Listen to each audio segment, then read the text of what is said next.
Diz assim a palavra de Deus, Deuteronômio 8, a partir do versículo 2.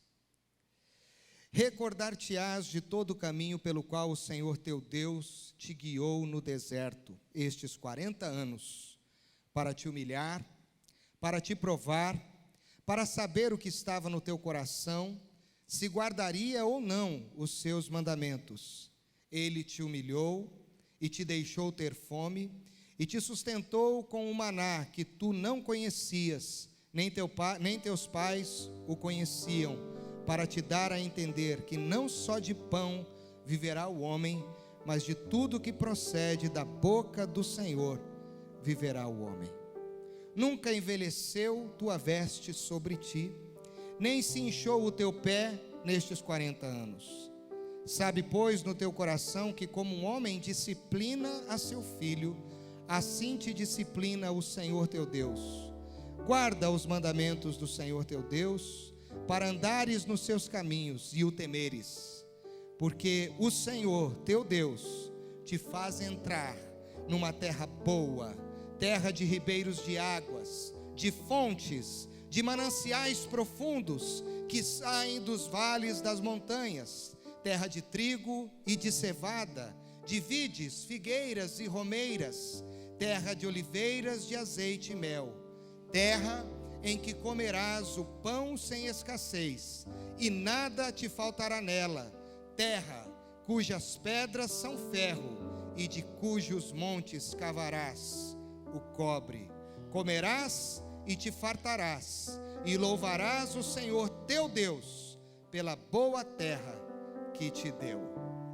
Deus é grande. Esse texto fala das grandezas de Deus. Nós vamos falar de um Deus de promessa. Nós estamos estudando nesses domingos de mês de setembro sobre a grandiosidade das promessas de Deus na caminhada, na trajetória do povo de Deus em meio ao deserto. Mas em nenhum momento nós deixamos de ver a grandiosidade do poder de Deus no deserto. Quem sabe você está aqui passando por um deserto. Quem sabe você está aqui triste hoje, abatido, abatida. Quem sabe você está aqui achando que este deserto não vai ser vencido. Mas eu quero declarar em nome do Senhor Jesus que há um Deus no céu, na terra e debaixo da terra, em todo lugar, que tem o poder para nos livrar de toda e qualquer artimanha e deserto que nós possamos enfrentar. Bom, na primeira mensagem da nossa série, nós fomos desafiados a compreender o controle dos propósitos de Deus na nossa vida. Ainda que a gente não entenda a metodologia de Deus, por mais difícil que ela seja, Deus sempre tem um propósito muito mais elevado, muito mais soberano, muito mais além do que a nossa mente, do que a nossa vida possa conceber. A nossa visão perto dos planos de Deus é microscópica. A nossa visão é milimétrica diante das grandezas inefáveis do Senhor. E como é difícil a gente descansar e se aquietar quando o mar vermelho está diante de nós e quando os soldados de Faraó estão atrás de nós, querendo nos tirar a vida. Na semana passada, nós ouvimos sobre os fatos que nos acontecem. Deus está no controle de todos eles. Deus coordena a nossa vida e Ele é como um tapeceiro que vai tecendo o seu fio, que você, quando olha o tapeceiro trabalhar, não sei se você já viu uma pessoa fazendo um tapete, você olha do lado avesso e você só enxerga aquele montoado de cores sem muito estarem coesas, você vê um monte de nós, você não entende, mas quando ele vira o tapete do outro lado, do lado que ele tem que estar, há uma obra de arte, há um desenho maravilhoso. Deus vai nos tecendo. A princípio parece que as coisas estão desconexas, parece que não há muita coerência, mas Ele está nos tecendo. Como diz um cantor evangélico que eu gosto muito, diz que a nossa vida é obra de tapeçaria. Deus é o tapeceiro que faz a nossa vida. E hoje eu quero falar um pouco sobre o Deus que nos ensina nos desertos. Porque Deus, Ele é o professor supremo. Deus é o mestre dos mestres. Deus é o Senhor dos senhores. E Deus é a fonte inesgotável de todo conhecimento e de toda a sabedoria. Não há ninguém maior do que Ele. Não há ninguém maior e grande como Ele. Ele é Deus. Ele é Deus. Como diz o Tales lá na sua música, Ele é Deus, esse que é Deus, né? E aí a gente declara que Ele é Deus. Ele é o poderoso. E Deus, sendo esta fonte inesgotável de poder, de sabedoria, Ele tem muito a partilhar na nossa vida. Quando você olha para o livro de Gênesis, no capítulo 1, e você percebe exatamente uma situação que não tem nem como nós imaginarmos, porque a Bíblia diz no versículo 1 de Gênesis que a terra era sem forma e a terra era vazia. Se você pensar sobre algo, você já deu uma forma para a terra e você já perdeu o propósito que ela era.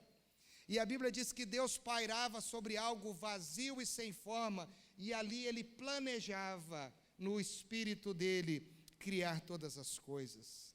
E Deus nos ensina através do haja luz e do haja todas as coisas, do criar o homem, de dar ordens ao homem, os princípios que Ele quer nos ensinar. Deus, em tudo que Ele faz, Ele tem algo para nos ensinar. Ensinar é partilhar de si. Ensinar não é apenas transmitir conhecimento. Ensinar com forma excelente é transmitir a própria vida, é transmitir aquilo que você tem de melhor. E Deus é esse Deus que quer partilhar conosco do seu melhor. Deus quer partilhar conosco o do seu melhor, de si próprio. E é por isso que Ele nos fez a sua imagem e a sua semelhança. Quando eu olho para este texto de Deuteronômio, capítulo 8, e olho para outros textos, como textos de Êxodo, falando das peregrinações do povo de Deus do deserto, é inconcebível nós não pensarmos o quanto Deus tem a nos ensinar em todas essas situações. Enquanto nós estamos andando no deserto, parece que nós não estamos aprendendo, mas Deus está sempre ensinando. Talvez seja por isso que na tradição judaica, a tradução do hebraico da palavra deserto, a palavra deserto no hebraico significa lugar onde Deus fala. O deserto é um lugar onde Deus pronuncia a sua palavra, onde Deus pronuncia o seu poder, onde Deus revela aquilo que Ele quer ensinar para nós. É no deserto que nós enxergamos as experiências mais fortes do povo de Deus com o próprio Deus. É no deserto que Deus se pronuncia, é no deserto que Deus ensina, é no próprio deserto que Jesus se retrai para ouvir o Pai nas suas orações, nas suas súplicas, nos seus retiros espirituais. Deserto é o lugar onde Deus mais fala e onde Deus comunica as suas mensagens mais importantes. Mas não é um lugar confortável, não é um lugar que a gente gosta de passar, mas o deserto também é um lugar extremamente pedagógico. Se não fosse a experiência dos desertos na nossa vida, se não fossem as experiências do deserto na vida do povo de Deus, nós passaríamos a vida inteira sem ouvir o que Deus de fato tem a nos dizer e o que Deus deseja nos ensinar. Porque é no deserto que a gente se sente só. É no deserto que a gente é colocado no isolamento, na parede. É no deserto que a gente sente muitas vezes insegurança. É no deserto que nós não temos para que usar recursos, nós não temos como usar os nossos recursos, porque o deserto é um lugar árido, é um lugar de escassez, é um lugar desconfortável, é um lugar onde não vai funcionar o teu celular, não é? Só se ele for via satélite, olhe lá, não é? É um lugar de silêncio. O deserto é um lugar de silêncio. E sabe por que Deus quer um lugar de silêncio? Porque a linguagem de Deus, ela se transmite na nossa vida através do silêncio. Deus não fala enquanto o nosso coração e a nossa vida estiverem alvoroçados, estiverem ansiosos, estiverem agitados. Enquanto o nosso coração estiver agitado, enquanto nós ficarmos debatendo com as nossas próprias forças, com os nossos próprios braços, Deus não pode falar de forma produtiva, de forma que nós possamos ouvi-lo.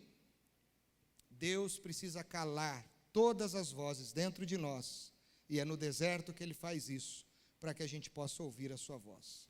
É por isso que num livro chamado A Celebração da Disciplina, que nós já estudamos aqui na escola bíblica recentemente, Richard Foster diz algo formidável sobre o silêncio. Richard Foster diz assim: muito embora o silêncio às vezes envolva a ausência de linguagem, ele sempre envolve o ato de ouvir. Deus não precisa usar uma palavra sequer no deserto, e mesmo assim o deserto fala conosco no silêncio de Deus.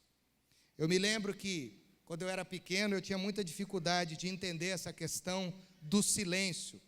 E nós somos uma geração barulhenta, sim ou não? Vamos falar sim mais alto, só para fazer barulho, sim ou não? Sim. Nós somos uma geração da comunicação. O difícil hoje é parar quieto.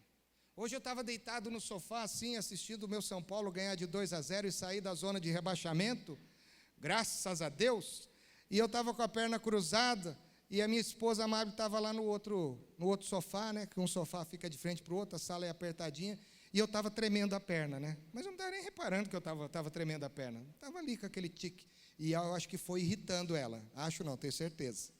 E eu fiquei tremendo a perna, talvez isso aconteça comigo, ninguém mais aqui acontecesse. Para de tremer essa perna, fica quieto. Para. Ela não falou assim, ela falou mais duro ainda. Estou entregando a amada. A mãe dela está ali, ó, brincadeira, hein, sogra?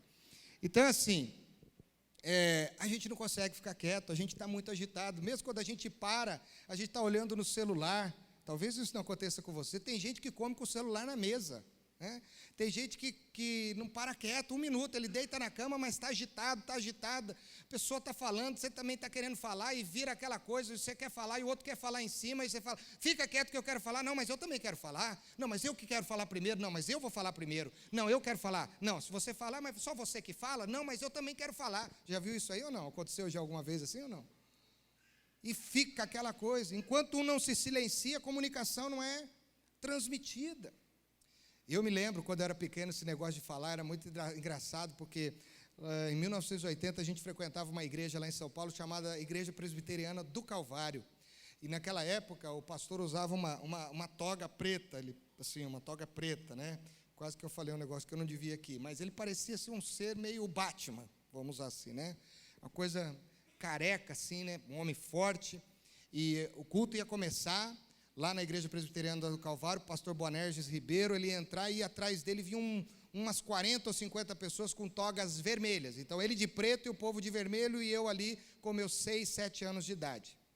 E ele entrava marchando, aquele silêncio, meu pai já olhava para mim, fica quieto, não pode abrir a boca. E aquela criança querendo falar, porque criança gosta de falar, até hoje eu gosto de falar, né? E eles iam entrando assim, prá. Aí tinha uma irmãzinha que já estava lá no órgão de fole. Aí ela batia no órgão, fazia tan, tan, tan, tan. E eu já ia ficando com medo. Cantava uma música que dizia assim, ó, eu não lembro a melodia, mas eu lembro da letra. Dizia assim, ó, silêncio, silêncio na casa de Deus. Escuta a mensagem que vem lá dos céus. E eles cantavam isso e eu já ficava tremendo, com medo do pastor e do coral, então. Silêncio, silêncio. Quando eu tinha 8 anos, eu não entendia isso, porque eu tinha medo. Eu achava que aquilo era uma coisa terrível, e o que eu fazia muitas vezes era dormir no colo do meu pai, porque eu não podia nem me mexer, porque senão eu envergonharia o meu pai. Mas hoje eu entendo que o que aquela canção estava querendo dizer é: enquanto a minha alma não estiver quieta, enquanto eu não desenvolver e aguçar a minha atitude de audição, eu não vou poder ouvir o que Deus tem para falar a mim. Por isso que eu gosto do Salmo 46, versículo 10, que diz assim: aquietai-vos e sabei que eu sou Deus. Mas como é difícil de ficar quieto. A gente não sabe se aquietar. E quando você se aquieta, os outros te acham ainda muito passivo, te acham uma pessoa sem atitude. Mas a gente tem que ficar mesmo descansando no Senhor. Espera, pois, no Senhor, descansa nele, é o Salmo 37, ele é a tua salvação. Ele fará sobressair a tua justiça como o sol ao meio-dia. Descansa no Senhor. Mas a gente acha que a gente tem que falar, a gente acha que a gente tem que fazer, e a gente não consegue se aquietar diante de Deus. Nós falamos na primeira mensagem que o significado da palavra do Êxodo, dentro da teologia do Antigo Testamento, é redenção. O livro do Êxodo, ele abre a história da redenção do povo de Deus. E aí nós temos o livro de Deuteronômio, que também tem um significado, ao ler todo o livro e entender um pouco da cultura desse livro, uma palavra muito emblemática. Se Êxodo significa redenção, Deuteronômio significa obediência. E é neste livro da obediência que Deus traz mandamentos, Deus traz ordenanças, Deus usa a vida de Moisés no deserto para que o povo pudesse cumprir os mandamentos de Deus. Só que quando a gente está no deserto, querido, quando a gente está muito agitado e a gente não para ouvir a voz de Deus, a gente tem uma tendência forte de esquecer o que Deus fala. Quando Deus fala, muitas vezes você nem esquece, porque você também estava falando e você nem ouviu. Quantas vezes num diálogo em casa, muitas vezes a minha esposa fala assim, eu falo um negócio, ela fala, mas isso aí eu já te falei. Eu falei, mas eu não me lembro que você tinha falado isso para mim. Não, eu falei, mas você também não estava prestando atenção. Só acontece na minha casa, tá certo? Só lá em casa. Então, o outro tinha dito, mas eu não tinha ouvido. E quantas vezes Deus nos fala coisas que nós simplesmente não ouvimos. É por isso que Jesus, lá na Ásia, lá no livro do Apocalipse, usando a vida de João Batista, ele manda a gente depurar apenas um sentido na nossa vida. Qual é o sentido? A audição. Quem tem ouvidos? Porque tem gente que tem ouvido e não ouve. E aqui o povo estava com amnésia, no capítulo 8. O povo estava esquecendo do que Deus estava fazendo. E Deus, então, precisa exortar o povo e lembrar o povo daquilo que ele já tinha feito por eles. E Moisés, mais uma vez, com esse povo difícil, complicado, ranheta, que era o povo de Israel, precisa lembrar do que Deus já havia feito, porque ouvir a palavra de Deus não só nos faz lembrar do que Ele já fez, nos dá segurança no que Ele está fazendo e nos dá esperança no que Ele vai fazer. Se você crê nisso, diga amém. Então, Deus lembra disso, e isso é muito maravilhoso. E eu quero trabalhar algumas ideias bem rápidas com vocês sobre a escola de Deus, que é o deserto. Primeira coisa que Deus nos ensina no deserto, que é a sua escola, é que o deserto não é um lugar de destino. O deserto é um lugar de passagem. É um trecho de percorrer, é uma jornada, é um lugar de jornada, não é um lugar de permanência. O povo não estava no deserto quando clamou a Deus lá no Egito. Muitas pessoas que passaram pelo deserto viviam em outros lugares antes de passarem pelo deserto. Mas muitas pessoas passaram pelo deserto. Se você quiser, você lê depois em sua casa, dos versículos 2 a 6, que fala sobre isso, Deus lembrando do caminho que Ele guiou o povo no deserto. Versículo 2 diz assim, Ele te guiou no deserto estes 40 anos. Então é muito interessante a gente lembrar que Deus nos conduz em meio aos desertos. Deus tinha uma promessa, Deus tinha uma terra prometida, mas o povo não tinha uma noção nem da promessa e nem de quem Deus era. E para a gente poder conhecer a Deus e conhecer mais o que Deus quer fazer na nossa vida, Deus muitas vezes Ele muda a rota, como Ele fez com o povo de Israel, e levou o povo para o deserto. Sabe esse deserto talvez que você está passando? Essa dificuldade, esta luta, esse momento de descrença, esse momento de dor muitas vezes, eu quero te dizer que é um momento de Deus para você e para mim também. Deus tem algo a nos ensinar, Deus tem algo a nos falar. Agora a questão é nós nos aquietarmos e nós entendemos o que Ele quer nos ensinar. Mas também Deus está dizendo para nós que não foi este lugar que Ele escolheu para a gente ficar. Este lugar é um lugar que nós vamos passar. Alguns vão passar por alguns desertos mais rápido, outros vão passar por alguns desertos de uma forma mais demorada, mais longa. Os desertos nas nossas vidas, eles mudam de tempo e de épocas. Tem desertos na nossa vida que passam rapidamente, mas há desertos na nossa vida, e são geralmente estes desertos, estes momentos difíceis, que são os mais longos, que Deus quer nos ensinar as lições mais importantes. Deserto é o lugar pelo qual as pessoas passam. Então, meu irmão, essa é uma boa notícia para mim e para você. É uma notícia de que nós não vamos ficar vivendo isso que nós estamos vivendo hoje. Isso vai passar. Deus está nos conduzindo rumo a uma terra que Ele prometeu. E se Deus prometeu, Ele é fiel para cumprir cada uma de suas promessas. Deus não tarda e não falha nas promessas que Ele tem para cada um de nós. E quando Deus retoma isso aqui no capítulo 8, usando a vida de Moisés, Deus está dizendo: olha, eu estive com vocês no deserto, vocês passaram por momentos de humilhação, vocês passaram por momentos de fome, vocês passaram por momentos de escassez, mas eu sustentei vocês em todo o tempo, mas eu vou continuar sustentando vocês.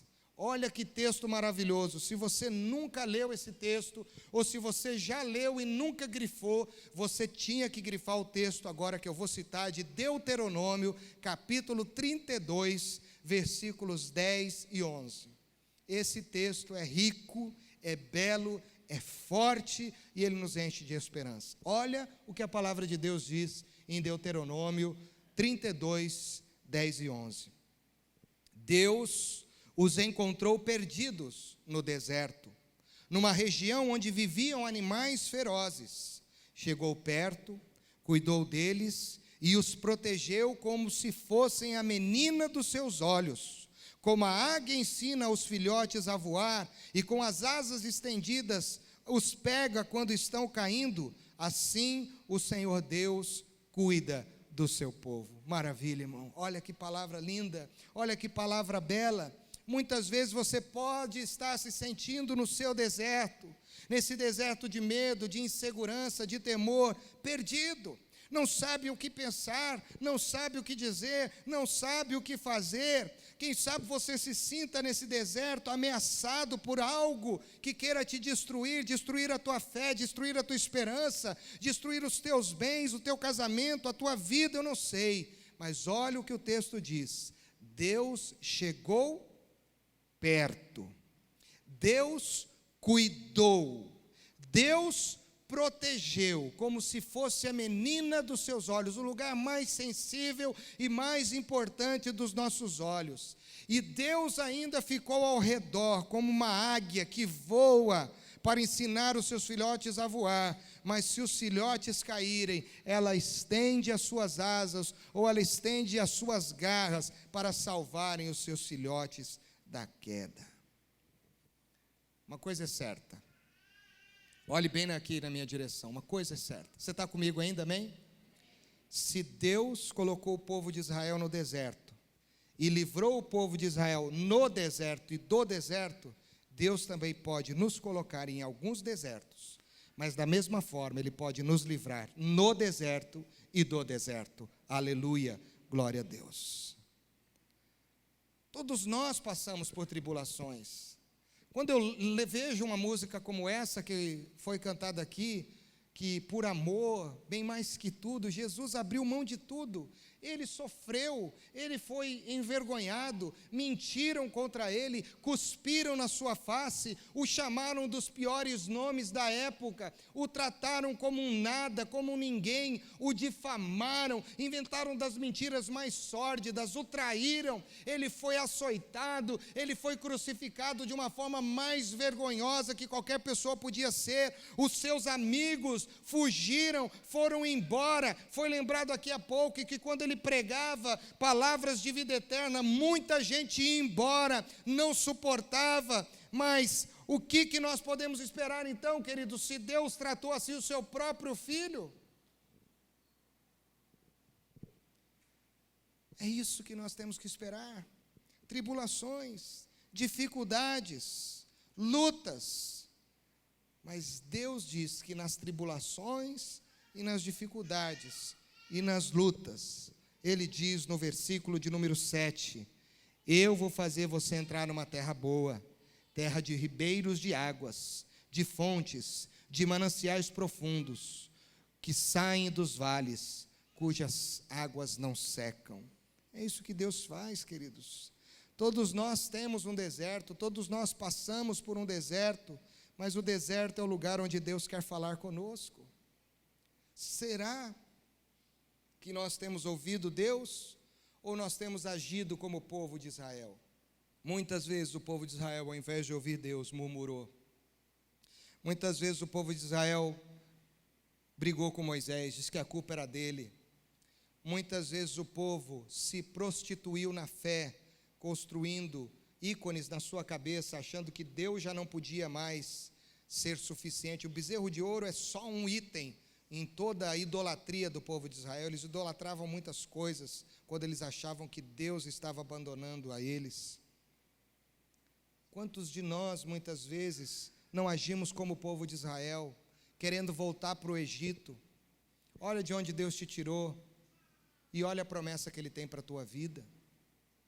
Eu não sei quais são as promessas que Ele tem, mas uma música estava aqui na minha cabeça na hora do louvor, que faz tempo que eu não escuto, mas eu estava pensando aqui: incomparáveis são as tuas promessas. Para quem? Para mim. Elas são incomparáveis. E nada pode frustrar as promessas de Deus, nem o deserto.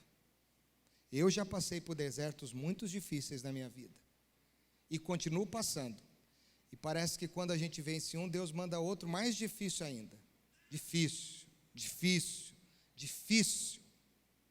Mas uma coisa Ele está querendo comigo: Ele está querendo me ensinar, Ele está querendo me forjar. Então, se tem uma área que você não está conseguindo vencer, será que na hora de você se aquietar e dizer: Senhor, por que eu estou passando por esse deserto há tantos anos? Por que eu não venço isso? Se tem uma hora que você não está conseguindo entender, não é hora de você se aquietar e perguntar para Deus: Senhor, por que isso está acontecendo comigo? O que o Senhor quer me ensinar? Não é o que os outros estão falando, não. É o que o Senhor está falando. Qual é a palavra que sai da tua boca? Ah, meus irmãos, nós não entendemos isso. Davi, e eu acho isso sensacional, ele foi tratado por Deus no deserto. Davi foi depurado por Deus no deserto. Davi fracassou no palácio, mas Davi venceu no deserto. Davi venceu porque Deus tratou na vida de Davi no deserto. No deserto ele teve medo, no deserto ele teve insegurança, no deserto ele não tinha pompa, ele não tinha circunstância, ele não tinha aquele orgulho dele à flor da pele, porque não tinha para ninguém mostrar. Ele andou com bandidos, ele andou com gente que era marginalizada pela sociedade. E em vários momentos ele achou que ele ia morrer por causa das artimanhas de Saul, mas Deus o livrou.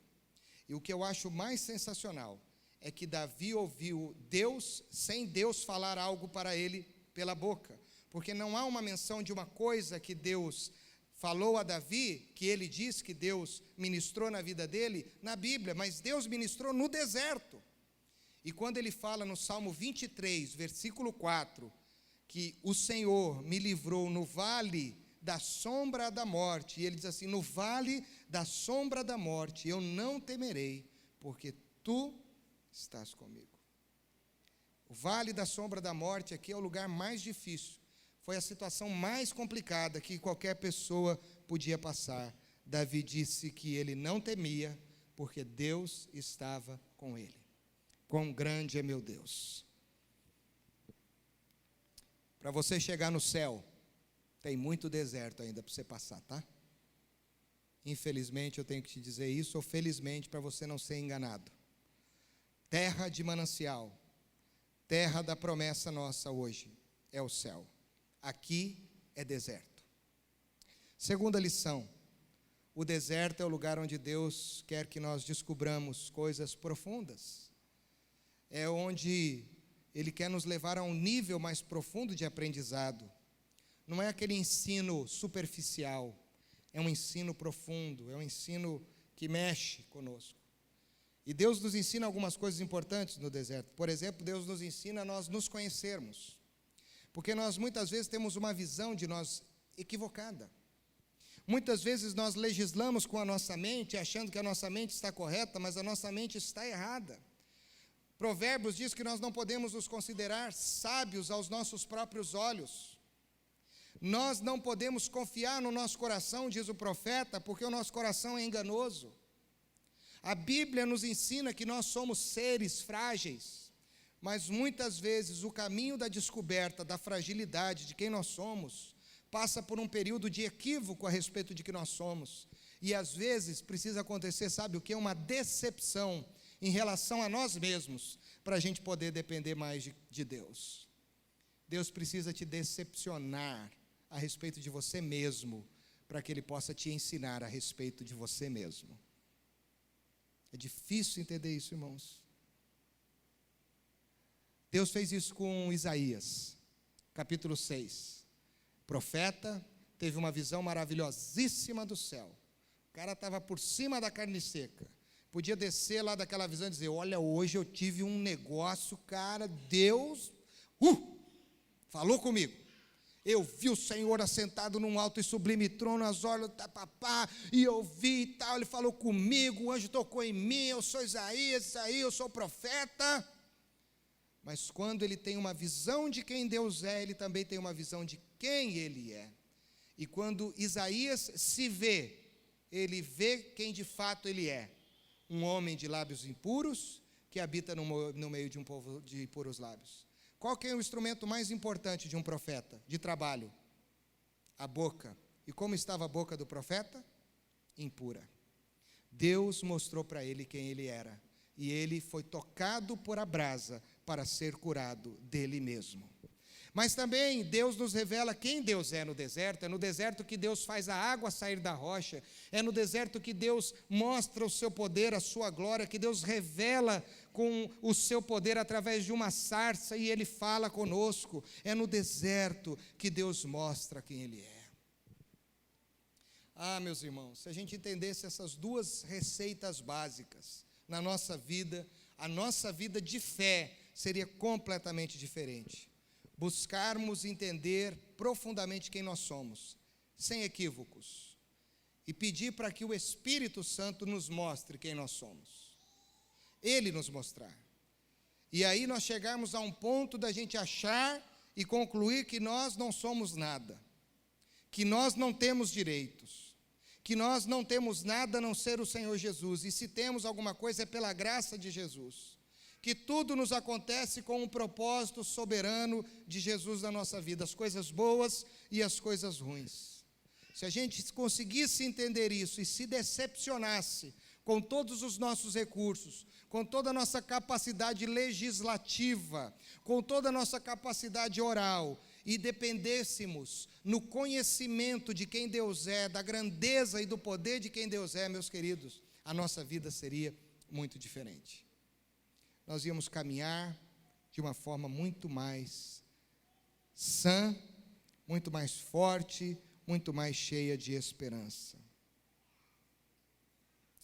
E eu quero te lembrar de alguns desertos importantes que alguns servos de Deus passaram para concluir essa mensagem. Abraão estava bem, ele era um homem que tinha uma vida boa, ele já era uma referência na sua região, ele não era um qualquer. Deus o tira da sua casa e lhe leva para um lugar que ele não sabia. Foi para a terra que Deus mostraria. Nessa trajetória, Abraão precisou descobrir quem ele era. O pai da fé era mentiroso. Abraão mentiu, Abraão teve medo, Abraão foi durão, porque ele não foi pelo caminho que Deus mandou ele ir, ele deu uma desviada do caminho e ele teve que arcar com as consequências da desviada do caminho. Abraão foi precipitado quando Deus lhe fez uma promessa, porque também, né, irmão, você vai falar, Deus fez a promessa, pastor, mas Deus levou 25 anos para cumprir a promessa. Quando Deus prometeu, Abraão tinha 75 anos, e quando Isaac nasceu, o texto diz, e tinha Abraão 100 anos quando Isaac nasceu. Quem de nós está disposto a esperar em Deus 25 anos numa promessa aqui? Você está vendo como é que é difícil? Não é mais fácil reclamar, murmurar, jogar a culpa nos outros e brigar com Deus do que esperar? E ele foi precipitado, ele foi lá com a sua serva e teve um filho que se tornou um grande problema. Mas ele também teve um filho, e esse filho ocupou um lugar no coração de Abraão que não deveria ter ocupado. E Deus precisou mostrar para Abraão quem ele era, ao ponto de Deus dizer, você não é nada, e eu vou te mostrar que você não é nada. Você vai pegar o único filho que você tem, que você ama, e você vai entregar ele para mim em sacrifício. Coisa difícil de entender. Muita gente que não conhece a Deus e lê a Bíblia, usa esses textos para legislarem contra a grandeza e a soberania de Deus. Eu já vejo completamente o contrário. Deus ministrou algo no silêncio para Abraão. Você já imaginou como ficou o coração de Abraão depois de uma palavra dessa? Não podia falar para ninguém. Se ele fala para Sara, Sara o impediria. Poderia chamar de louco. Se ele fala para algum amigo, para alguém que estava ao seu lado, poderiam achar que ele estava com problema mental, de insalubridade, porque ele já estava velho, muito velho. Então ele teve que se calar. E eu imagino que o deserto que levou até o Monte Moriá foi um lugar de silêncio. Abraão falou poucas palavras. E quando ele chega lá, Deus já tinha falado com ele no silêncio algo que o Isaac ninguém sabia. E aí acontece algo formidável. Olha como Deus fala no silêncio. Só alguém que se aquieta e que cala e se decepciona consigo mesmo consegue ouvir isso de Deus, sem Deus dizer isso. Quando ele prepara tudo, o altar está colocado, está tudo pronto, ele pega o filho dele, e o Isaac está aqui, e o Isaac fala assim: pai, está tudo aqui, mas o que está acontecendo? O que o senhor está fazendo? Pai, o que é isso, pai? O que está acontecendo? Cadê o cordeiro? O senhor é um homem tão cuidadoso, um homem que já fez tanto sacrifício, estou vendo aqui a lenha, estou vendo aqui o palito de fósforo, estou vendo aqui a gasolina, está tudo aqui, pai. Mas cadê, pai, o cordeiro? Neste momento, ele já tinha ouvido algo de Deus. Eu não acredito que ele falou aquilo do nada. Ele falou aquilo da experiência do silêncio do deserto. O que ele falou para Isaac? Deus proverá para si o cordeiro. E ele continuou fazendo o que Deus mandou. E foi amarrando o filho. E o filho, quem sabe, foi gritando: pai! Porque não deve ter sido fácil, né? Foi difícil. Pai! E de repente Deus mostra o cordeiro e o anjo diz: verdadeiramente eu vejo que você me ama. Quanta coisa Abraão precisou passar só para ele entender que ele devia amar mais a Deus. Difícil, né? Quanta gente já não passou por deserto. Jesus, o Filho de Deus, foi batizado no deserto. Ele ficou em reclusão muitas vezes no deserto, ouvindo a voz de Deus. Ele foi tentado no deserto.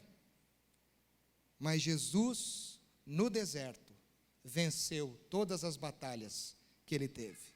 Jesus, no deserto, foi alimentado por aqueles que Deus enviou para cuidar dele quando ele teve fome. Jesus, no deserto, foi ministrado pelo Pai sobre a obra que ele teria que cumprir na terra. Meus irmãos, todos nós vamos passar por desertos. É no deserto que a gente aprende a nos quebrantar, a nos fortalecermos mais, a nos curarmos de doenças que talvez a gente nem saiba que a gente tem. É no deserto que Deus nos prova e é no deserto que Deus nos ajuda. É no deserto. É no deserto que a gente pode ver os milagres de Deus acontecerem na nossa vida. Ele vai abrir rios, diz o profeta Isaías, no deserto. Mas o segredo maior do deserto para a nossa vida é que Deus quer que você glorifique a Ele no deserto. Deus quer que você o exulte no deserto. Deus quer que você confie nele no deserto. Deus quer que você renove as suas forças no deserto, porque Deus tem um plano de vitória para você a partir do seu deserto. Uma vez eu li uma frase, se você quiser anotar, essa frase é bonita, gostosa de ouvir, porque ela é um trocadilho. Ela diz assim: Deus só prova aqueles a quem Ele quer aprovar. Deus só prova quem Ele quer aprovar. Se você quer ser aprovado por Deus na escola de Deus, você precisa ser primeiro provado. Não existe aprovação celestial sem provação celestial. E aí, queridos, quando a gente vence o deserto, pela fé, já pela fé, nós entramos na terra da promessa. Olha o que diz o versículo 7 de Deuteronômio 8, e eu estou concluindo. Pois Ele, o Senhor teu Deus, te faz entrar em uma terra boa, cheia de rios e ribeirões, de fontes que jorram águas pelos vales e pelas montanhas. É uma terra que produz trigo e cevada, uvas e figos e romãs e azeite e mel.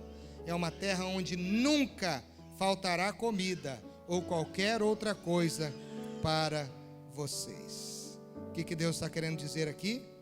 Que o que Ele tem é para sempre. O que Ele tem para depois é melhor do que o que Ele tem para agora. Se você acha que o agora estava muito bom, se você acha que o agora está excelente, pode crer, meu irmão, que tem algo melhor ainda te esperando, porque Deus sempre tem o melhor. Paulo entendeu isso, e eu quero que você pense sobre isso antes de nós orarmos. O apóstolo Paulo disse algo formidável em Filipenses 4, 10 a 13, e eu concluo aqui com este texto. Alegro-me grandemente no Senhor, porque aprendi a adaptar-me a toda e qualquer circunstância.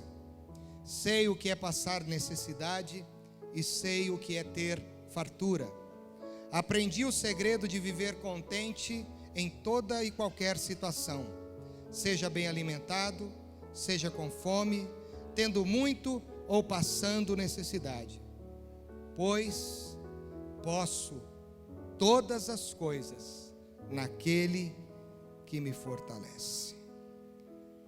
Como explicar o inexplicável? Eu não sei. Mas eu sei de uma coisa: como esperar o inexplicável? Como esperar o não previsto? É confiar nas promessas de Deus. É confiar no que Ele tem para depois. Porque o deserto vai passar. Você tem uma certeza, você vai vencer esse deserto. E logo Deus vai te dar outro deserto. Porque Deus quer te fazer uma pessoa cada vez melhor. E Ele só nos ensina no deserto, porque o deserto é a escola de Deus. Meu Jesus, amém, glória a Deus. Salvador, outro igual não há. Todos os dias quero louvar as maravilhas de teu amor. Consolo, abrigo, força e refúgio é o Senhor. Com todo o meu ser, com tudo que sou, sempre te adorarei.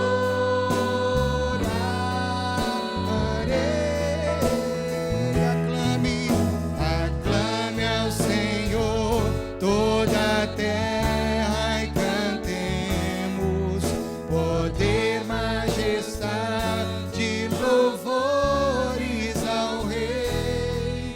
Montanhas se prostrem e rujam os mares ao som de teu nome. Alegre te louvo por teus grandes feitos. Firmado estarei, sempre te amarei. Incomparáveis são tuas promessas. Incomparáveis são tuas promessas. Incomparáveis. Incomparáveis são tuas promessas para mim. Aleluia, Senhor, obrigado, Pai, pela tua palavra, porque a tua palavra é viva, a tua palavra é vida, a tua palavra cura, Senhor, a tua palavra restaura, Senhor, a tua palavra anima, Senhor, a tua palavra exorta, Senhor, a Tua palavra desafia, Senhor. A Tua palavra nos ensina a respeito da Tua vontade a nós, Senhor, a nosso respeito. A Tua palavra nos ensina a descobrirmos quem nós somos. Ela nos ensina a descobrirmos quem Tu és. E neste deserto que estas pessoas aqui que estão se pronunciando a se colocarem em pé, estão passando, Senhor. Eu também quero me colocar nesta oração, Senhor. Que o Senhor venha nos ensinar aquilo que Tu queres, Senhor. Que o Senhor nos faça mesmo, Pai. Temos uma profunda decepção conosco mesmo, quem sabe, sobre as nossas opiniões, sobre os nossos achismos, Senhor, sobre algumas convicções que nós temos bem solidificadas, mas muitas vezes não são palavras, não são pensamentos que vêm de Ti, Senhor. E nós queremos, Senhor, em nome de Jesus, ouvir a Tua voz no deserto, ouvir-Te no silêncio, ouvir-Te ministrando ao nosso coração. Cala no nosso coração toda voz que não seja Tua, Senhor. A voz do medo, a voz da insegurança, a voz de outras pessoas, quem sabe, que não falam aquilo que Tu queres. Nós queremos ouvir a Tua voz, Senhor. No deserto, nós entendemos que é um lugar de isolamento, assim como Jesus se colocou 40 dias e 40 noites na Tua presença, só Ele e Ti, Pai, em comunhão profunda. Nós Te pedimos, Senhor, leva-nos neste lugar, onde só haja nós e Tu, e que Tu possa nos ministrar a Tua vontade, Senhor. Traga cura para esta igreja, Senhor. Traga cura para a nossa vida, Senhor. Ó Deus, para este deserto que a igreja muitas vezes tem passado neste momento, Senhor, nos ensina as lições que o Senhor quer que nós aprendamos, Senhor. Ensina a Tua igreja, ensina este irmão que está aqui agora em pé, esta pessoa que está nos assistindo pela internet ou pela TV, que o Senhor esteja mesmo ministrando ao coração dela, e que ela possa crer, que ela possa declarar que incomparáveis são as Tuas promessas. Amém e amém. Alegre Te louvo por Teus grandes feitos, firmado estarei, sempre Te amarei. Incomparáveis são Tuas promessas, incomparáveis são Tuas promessas, incomparáveis são Tuas promessas pra mim. Vamos orar e vamos receber a bênção. Pai, muito obrigado por a Tua palavra, por este culto, porque eu estou saindo daqui, Senhor, mais leve do que eu entrei. E eu creio que muitas pessoas assim também estão saindo. Muitas respostas foram ditas aqui, Senhor. Muitas coisas foram claras, ficaram claras na nossa vida a partir da Tua palavra, Senhor. Dá-nos força, dá-nos ânimo, dá-nos coragem para nós não titubearmos e desanimarmos e nos prostrarmos no deserto, porque nós cremos que ele vai passar e nós entraremos na terra que o Senhor prometeu, em nome de Jesus. Aleluia. Leva-nos na Tua paz e dá-nos uma semana na Tua presença, e que a graça do nosso Senhor e Salvador Jesus, que o amor de Deus, o nosso Pai, e que o consolo do Espírito Santo estejam sobre todos nós hoje e sempre. Amém e amém.